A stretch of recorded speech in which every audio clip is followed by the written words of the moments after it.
राम राम दोस्तों, आपके अपने YouTube channel Hansraj Saran GK में स्वागत है। दोस्तों, हमें दुर्गों का अध्ययन कर रहे थे, उसी क्रम में हम आज राजस्थान के एक दुर्ग का अध्ययन करते हैं। कौन से का तो बात करें, जालोर के दुर्ग। कौन से दुर्ग का? जालोर दुर्ग। जी दोस्तों, जालोर दुर्ग जिसे कहते हैं जाबालीपुर, जाबालीपुर जिसे कहा जाता है कनकाचल, कनकाचल जिसे कहा जाता है जालंधर दुर्ग,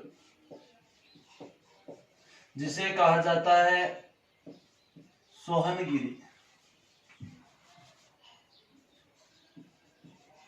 सोनगिरी दुर्ग, इसे कहा जाता है सुवर्णगिरी। ये जालोर दुर्ग के उपनाम। कनकाचल तो जालोर दुर्ग जिस पहाड़ी पर स्थित है वह है कनकाचल। जालंधर की कहते हैं तपोभूमि या तपोस्थली था ये कनकाचल पर्वत जो था, इसलिए जालंधर दुर्ग कहते हैं। सोनगिरी भी कहते हैं, सुवर्णगिरी भी कहते हैं। कौन था इनसे जालोर दुर्ग का निर्माणकर्ता से पहले हम एक बात करें। आपने सुना होगा राजपूतों की उत्पत्ति से संबंधित अग्निकुंड जो सिद्धांत दिया जाता है, किसने दिया था? चंद्रबरदाई ने। राजपूतों की उत्पत्ति से संबंधित चंद्रबरदाई है जो पृथ्वीराज रासो के रचनाकार है। उन्होंने सिद्धांत दिया था कि राजपूतों की उत्पत्ति जो अग्निकुंड से होती है। उस सिद्धांत के तहत 4 राजपूत जातियों का उदय हुआ था। कितनी का? 4 राजपूत, जिनमें सबसे पहले कौन है? प्रतिहार है। कौन है? प्रतिहार। उसके बाद में है परमार, उसके बाद में है चालुक्य और उसके बाद में है चौहान।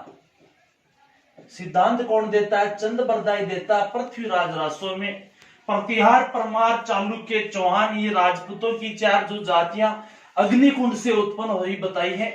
बस ये यदि ध्यान में है तो जालोर दुर्ग पूरा कंप्लीट याद है। इसी के आर पार घूम के पूरी जालोर दुर्ग की हिस्ट्री। यानी जालोर दुर्ग का निर्माण की बात करें, किसने करवाया था निर्माण? तो इतिहासकार का नाम आता है दशरथ शर्मा।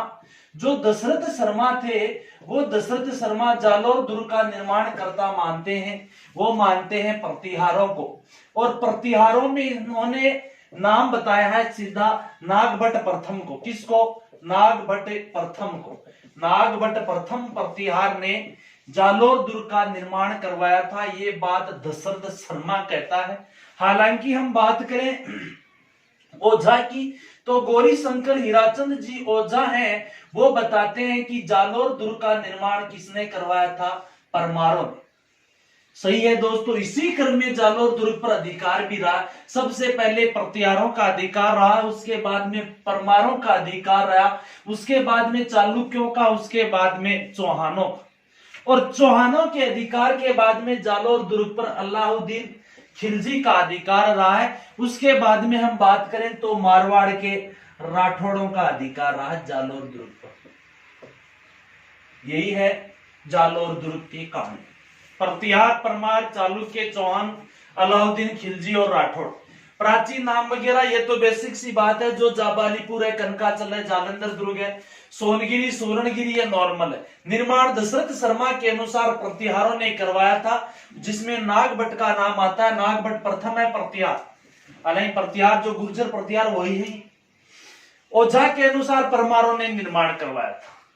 बात करें हम जालोर के इतिहास की तो सबसे पहले हम बात करें जालोर में प्रतिहारों ने क्या करवाया, उनको देखना है। उसके बाद में परमारों ने क्या करवाया, चालुक्यों के समय क्या घटना हुई, चौहानों के समय क्या हुई, अलाउद्दीन खिलजी के समय क्या घटित होता है, राठौड़ों के समय क्या घटित होता है, यही देखना। सबसे पहले बात करें प्रतिहार। प्रतिहार कौन? गुर्जर प्रतिहार। प्रतिहार का वैसे मूल जो पुरुष, आदि पुरुष हरिश्चंद्र ब्राह्मण को माना जाता है, संस्थापक रज्जिल को। हालांकि प्रतिहारों में नाम आता है नागभट्ट प्रथम का। नागभट्ट प्रथम को निर्माणकर्ता भी माना जाता है। यह भी माना जाता है कि नागभट्ट प्रथम ने अपनी राजधानी जालोर को बनाया था। भीनमाल जालोर को, भीनमाल जालोर को अपनी राजधानी बनाया था गुर्जर प्रतिहार वंश के शासक नागभट्ट प्रथम ने। नागभट्ट प्रथम वह गुर्जर प्रतिहार वंश का शासक है जो सर्वाधिक राजधानियां परिवर्तित करता है प्रतिहार काल में। सर्वश्रेष्ठ राजवंश है प्रतिहार वंश शुरुआत का। एक इतिहासकार का नाम आता आरसी मजूमदार, रमेश चंद्र मजूमदार। रमेश चंद्र मजूमदार कहता है कि 6वीं से लेकर 12वीं सदी के मध्य भारत में प्रतिहारों का शासन कहां था? गुजरात क्षेत्र में, जो एक क्षेत्र है ना, यहां पर शासन था कि प्रतिहारों ने द्वारपाल का काम किया है। 6वीं से 12वीं सदी के समय ये भारत में गुर्जर प्रतिहारों ने द्वारपाल का काम किया है, जो अरबों को भारत में बढ़ने से रोका था। ये बात कौन कहता? आरसी मजूमदार, रमेश चंद्र मजूमदार कहता है गुर्जर प्रतिहारों के लिए। तो प्रतिहार शुरुआत की जो शाखा राजपूतों की शक्तिशाली शाखा थी। नागभट्ट प्रथम ने भीनमाल जालोर को राजधानी बनाया था, परंतु प्रतिहार शासक का नाम आता है वत्सराज। क्या नाम आता है? वत्सराज। वत्सराज वही प्रतिहार शासक है। आपने सुना होगा कन्नौज का त्रिपक्षीय संघर्ष। कौन सा? कन्नौज का त्रिपक्षीय संघर्ष, जिसमें 3 वंश भाग लेते हैं। पाल होते हैं एक तरफ बंगाल के, प्रतिहार एक दक्षिण के, जो ये राष्ट्रकूट, इनके बीच कन्नौज को लेकर। तो वत्सराज वही है जो कन्नौज के लिए त्रिपक्षीय संघर्ष शुरू करता है। परंतु इस जालोर दुर्ग से संबंधित बात करें तो वत्सराज के समय एक जैन विद्वान रहते थे, उद्धोतन सूरी, जैन विद्वान उद्धोतन सूरी, जिन्होंने एक ग्रंथ लिखा था जिसका नाम है कुवल्लेमाल। और इस कुवल्लेमाल की रचना जालोर में की थी उद्धोतन सूरी ने। किसकी? कुवल्लेमाला की रचना, जो वत्सराज के दरबार में था। तो प्रतिहारों से संबंधित यदि बात करें जालोर दुर्ग का इतिहास, तो नागभट्ट प्रथम ने यहाँ पर इसको राजधानी बनाया था। वत्सराज के समय ये उद्धोतन सूरी ने कुवल्लेमाला लिखा था। हालांकि बात करें प्रतिहारों की, यदि इनकी कुल देवी, तो प्रतिहारों की कुल देवी कौन थी? चामुंडा माता। तो चामुंडा माता का मंदिर भी जालोर दुर्ग में है। जालोर दुर्ग में कौन सी माता का मंदिर है? चामुंडा माता का मंदिर भी है। उसके बाद में यदि बात करें परमारों की, किसकी? परमारों की, तो परमार शासक का नाम मिलता है एक, और जिसका नाम था विसल। परमार शासक है विसल राज। कहते हैं विसल राज का यहां पर एक लेख मिलता है। परमार शासक विसल राज का एक लेख मिलता है। इस लेख से जानकारी यह मिलती है कि विसल राज की जो एक रानी थी, रानी का नाम था मेलर देवी। रानी मेलर देवी ने, विसल राज की रानी मेलर देवी ने, जो सिंधु राजेश्वर का मंदिर था, सिंधु राजेश्वर मंदिर में एक स्वर्ण कलश चढ़ाया था। ये जानकारी यहां से मिलती है।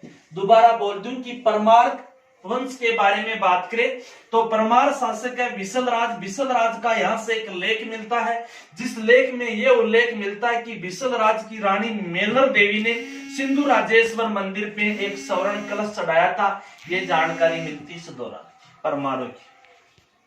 हालांकि यह भी उल्लेख मिलता है कि परमारों ने यहाँ पर एक पाठशाला की स्थापना भी की थी।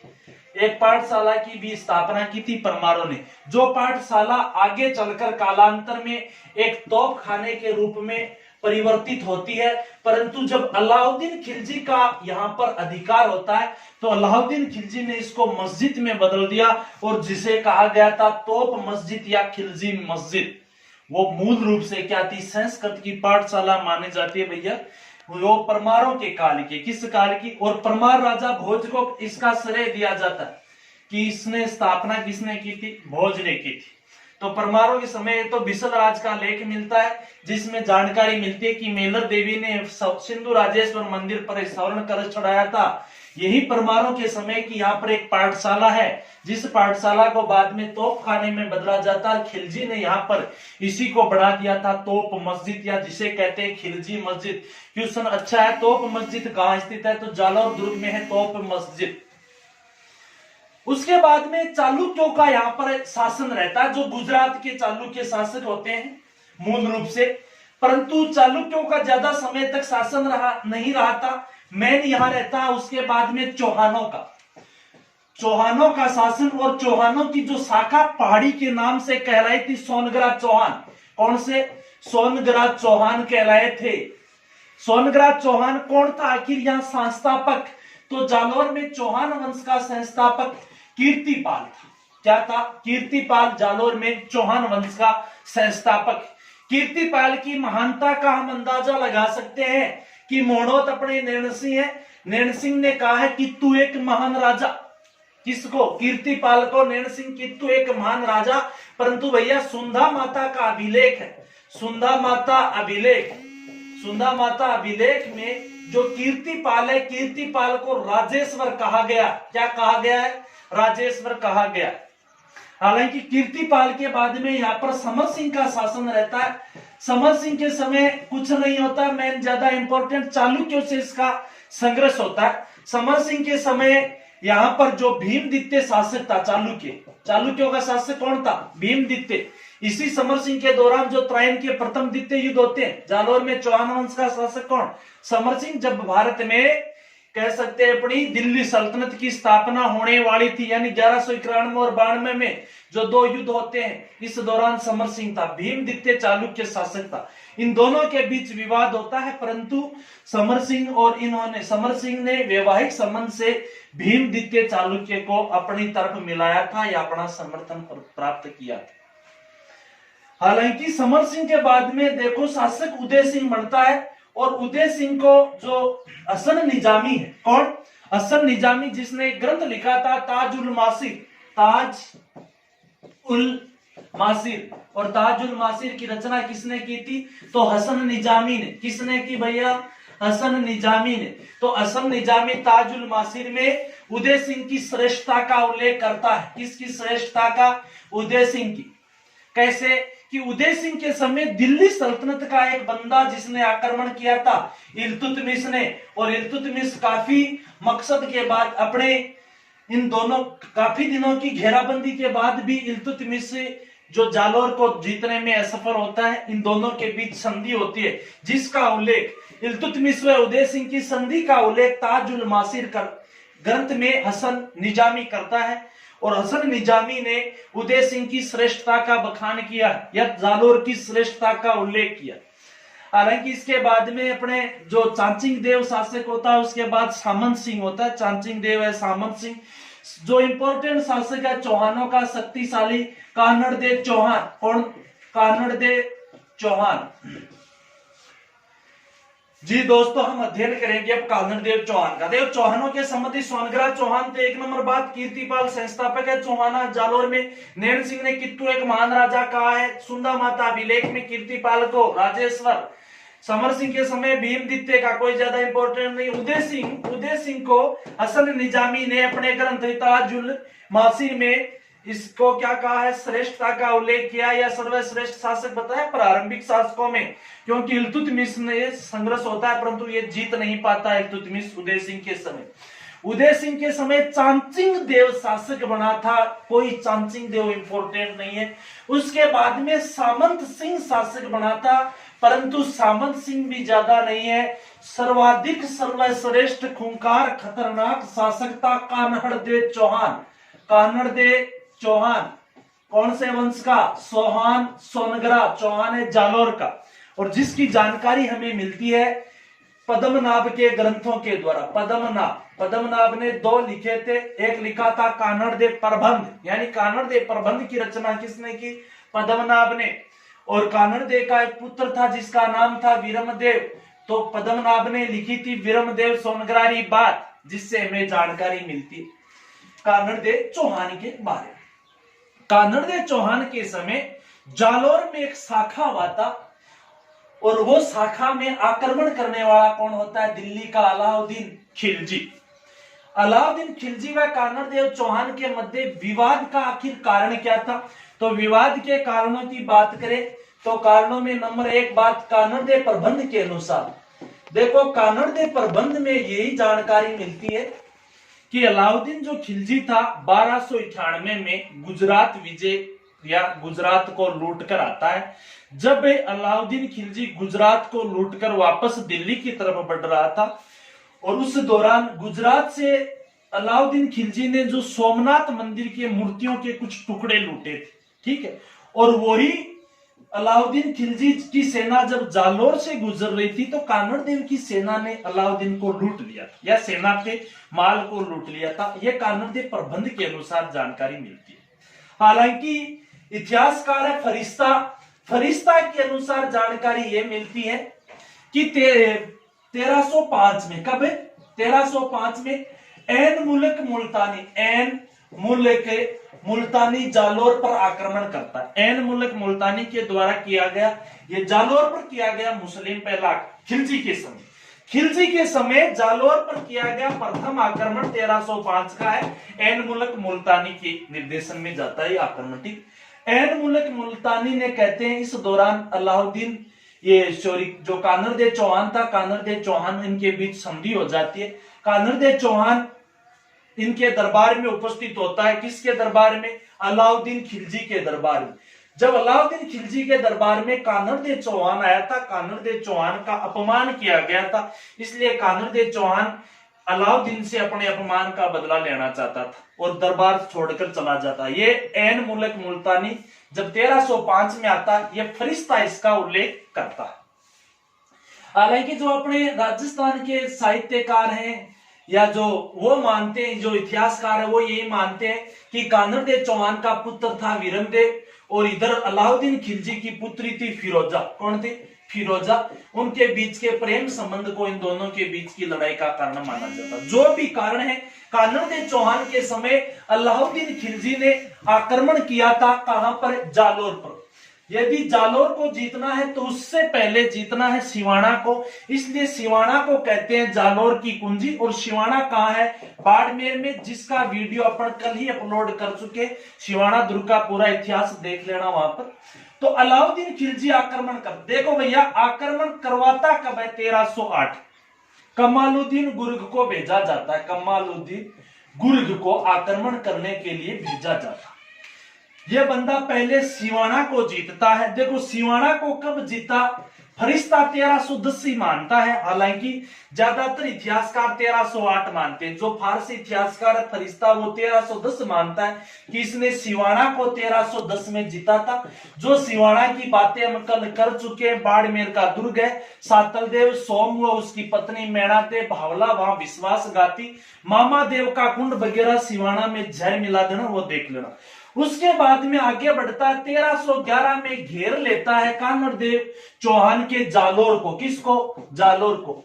और जालोर के कहते हैं गुप्त रास्तों का पता लगाया जाता है कि विश्वासघाती यहां भी होता है। वो कानड़ देव चौहान का विश्वासघाती कौन था?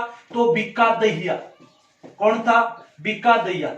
हालांकि यह भी जानकारी मिलती है कि जो जालोर दुर्ग था, इस जालोर दुर्ग के कमजोर भाग को जानने के लिए यहां पर राई के भाव बढ़ाए गए थे और राई जो बखेरी गई थी, क्योंकि राई उगने में जल्दी है तो जल्दी उग जाती, पता चल जाता। यदि कमजोर भाग होगा तो राई जल्दी उगेगी, पथरीले भाग पर नहीं। इसलिए जानकारी यह मिलती है कि राय के भाव जो बढ़ाए जाते हैं वो कानड़ देव चौहान के जालोर दुर्ग के अलाउद्दीन खिलजी के समय का घटनाक्रम है, जो राय के भाव वाला सौदा, यही माना जाता है।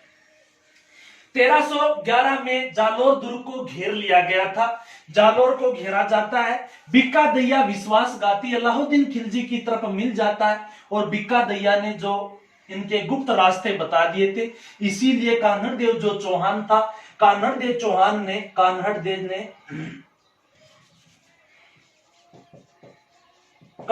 चौहान ने केसरिया धारण किया था और कान्हड़ देव का स्वयं का पुत्र होता है वीरमदेव चौहान। ये दोनों केसरिया धारण करते हैं। इनकी पत्नी थी जिनका नाम था जैतल देव और जैतल देव ने जौहर किया था। क्या किया था? जौहर। इस प्रकार से कान्हड़ देव चौहान के समय जालोर दुर्ग का ये 1311 में शाखा होता है। 1311-12 में माना जाता है ये शाखा। अलाउद्दीन खिलजी आक्रमणकारी था। इस दौरान कहते हैं कान्हड़ देव चौहान ने, क्योंकि इनकी कुल देवी कौन थी? सोनग्रा माता। कौन सी माता? सोनग्रा चौहानों की सॉरी आशापुरा माता। सोनग्रा चौहानों की कुल देवी कौन थी? तो कुल देवी थी आशापुरा माता।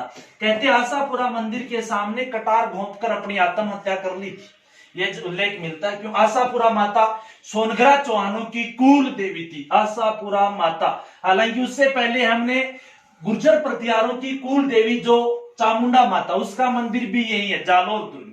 अधिकार किसका हो गया? अलाउद्दीन खिलजी का। अलाउद्दीन खिलजी के अधिकार होने के बाद में क्या इसमें परिवर्तन किया गया? अलाउद्दीन खिलजी ने जालोर का नाम रख दिया, क्या नाम? जालोर का नाम जलालाबाद। क्या रख दिया? जालोर का नाम रख देता है जलालाबाद। हालांकि सिवाना का हमने कल पढ़ा था खेराबाद रख। उसके बाद में यहाँ पर अलाउद्दीन की पुत्री कौन थी जो विरमदेव से प्रेम वगैरह सब उल्लेख मिलता है, उसका नाम था फिरोजा। तो कहते हैं फिरोजा का मकबरा यही स्थित है। कौन सा?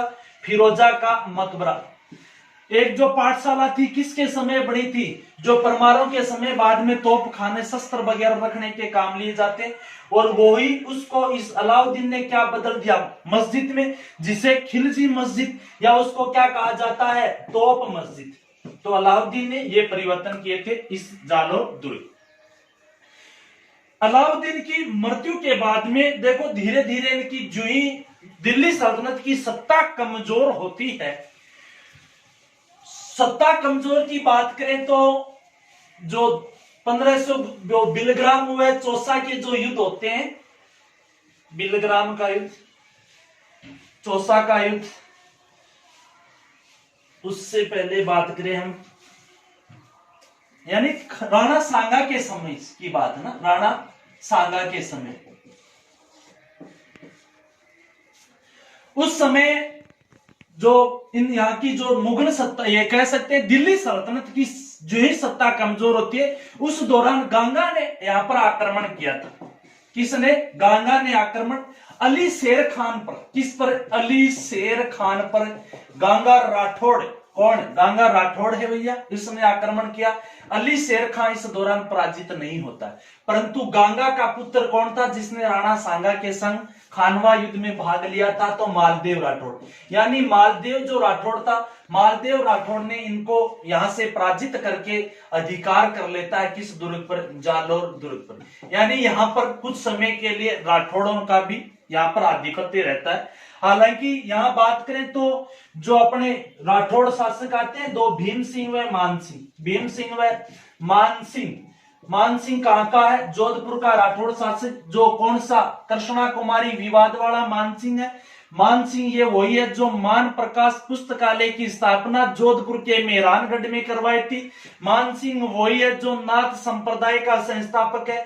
मान सिंह व भीम सिंह में दोनों में उत्तराधिकार संघर्ष होता है। उस दौरान जो मान सिंह थे ना, मान सिंह ने जालोर दुर्ग में शरण ली थी। किस दुर्ग में शरण ली थी? जालोर में। वेरी इंपॉर्टेंट क्वेश्चन है कि मान सिंह व भीम सिंह के समय जब यहां पर इन दोनों के बीच उत्तराधिकार संघर्ष होता है, मान सिंह ने कहां शरण ली थी? जालोर में शरण ली थी। कैसे इंपॉर्टेंट है? मान सिंह ने यहाँ एक महल बनवाया था जिसे मान महल कहते हैं। यानी मान सिंह का महल या मान महल भी कहां पर है? जालोर दुर्ग में। अंदाजा नहीं लगाते हैं शायद होगा या नहीं होगा। हालांकि मान प्रकाश पुस्तकालय मान सिंह ने जोधपुर के मेहरानगढ़ में, क्योंकि मान सिंह शासक कहां का था? जोधपुर का शासक था। ये था इस जो जालोर दुर्ग का इतिहास। हालांकि स्थापत्य की बात करें तो स्थापत्य में हम साथ साथ बात कर चुके। गिरि दुर्ग के श्रेणी में आता है ये दुर्ग। देखो स्थापत्य की बात करें तो सबसे पहले तो गिरि दुर्ग, ये तो नॉर्मल सी बात। प्रतिहारों के समय चामुंडा माता, गुर्जर प्रतिहार की माता थी, इनका मंदिर है। परमारों ने कहते हैं यहाँ पर एक जो पाठशाला बनाई थी, ठीक है, उस पाठशाला को बाद में तोप खाना, उसके बाद अलाउद्दीन खिलजी के समय की तोप मस्जिद हो गई बात। इसके समय कुछ नहीं, चौहानों ने यहाँ पर जो चौहानों की कुल देवी कौन? आशापुरा माता, बेसिक सी बात है, आशापुरा माता का मंदिर बनवाया था। अलाउद्दीन खिलजी ने तोप मस्जिद की बात होगी, फिरोजा का मकबरा और इसका नाम बदल दिया। राठौड़ों की बात करें तो राठौड़ों में मान सिंह, तो मान सिंह का यहाँ पर मान महल भी। ठीक, धन्यवाद दोस्तों, ये था जालोर दुर्ग।